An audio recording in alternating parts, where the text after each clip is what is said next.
Now, I've decided to do a video on tissue because it is the poem that students across the country, not just you, all fear the most. And just in case you're not able to be in the immersions or anything, I just want you to have a little something to support you. So here it goes. First of all, I'm just going to kind of break into what the poem is really about. So I've kind of put it into 3 bullet points.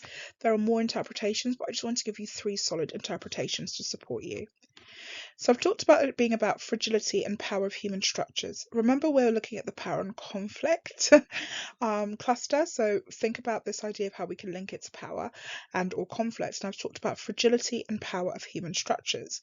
Poem explores how human-made things like buildings, maps, money, seem strong but are ultimately fragile and temporary, like tissue paper. Conflict between permanence, something being permanent, and impermanence, something not being permanent. Dark suggests that we're trying to control life with rigid structures, but real power lies in letting go and embraces change and vulnerability. Okay. And then spiritual and human connection. The poem ends by suggesting that human life, not material things, is where true love lies and true value lies. Turned into your skin, implying identity, love, and connection. And you may notice that at the beginning of the poem, we have much more of a focus on man-made structures, and towards the end, it really goes in this idea of humanity and, who we are as people.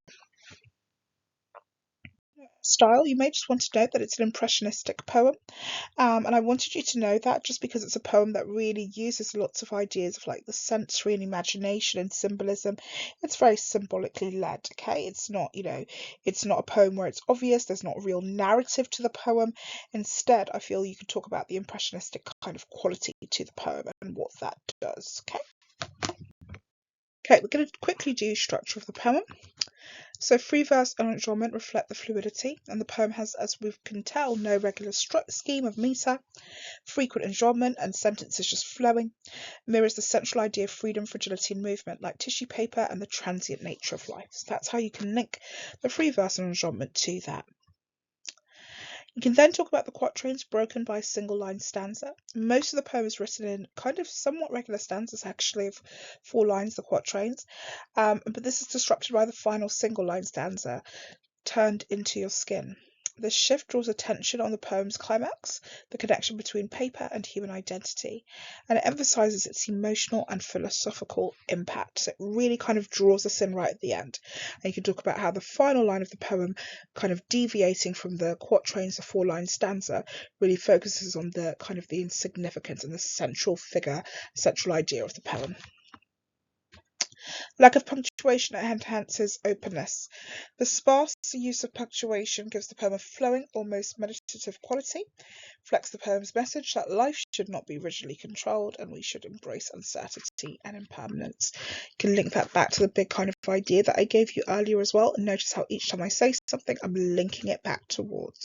Let's look at 2 quotations. I'm going to start with this one, paper that lets the line show through, which is actually the opening of the poem.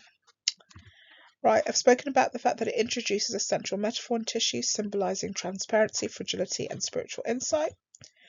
Noun paper seems simple, but Darker elevates it beyond the physical, using it to represent human constructions. And we can link that to maps and ideas of power. Light often carries spiritual or hopeful connotations, so the image may suggest divine truth or moral clarity, which contrasts with the artificial constraints we impose to the world. Second quote that we're going to do, of paper smoothed and stroked and thin to be transparent. The verb smoothed and stroked suggests a gentle, almost intimate interaction, as though paper, and by extension the structure of records it represents.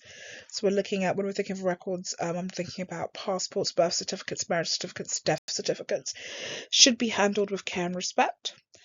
Tactile, very soft imagery, contrasts sharply with how human systems, politics, religion, money, are often treated with rigidity or control.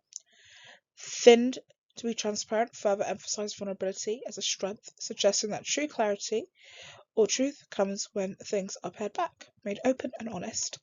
And structurally, the gentle pacing of the line, enhanced by the enjambment, reflects a quiet, contemplative tone that runs through the poem, encouraging the reader to really rethink what is truly powerful. And I think the whole thing is, it's meant to be profound. It's meant to make us question kind of how much we put these man-made kind of structures and issues at the forefront, and how we do not enjoy the simplicity of life. Okay, well, I hope that was helpful.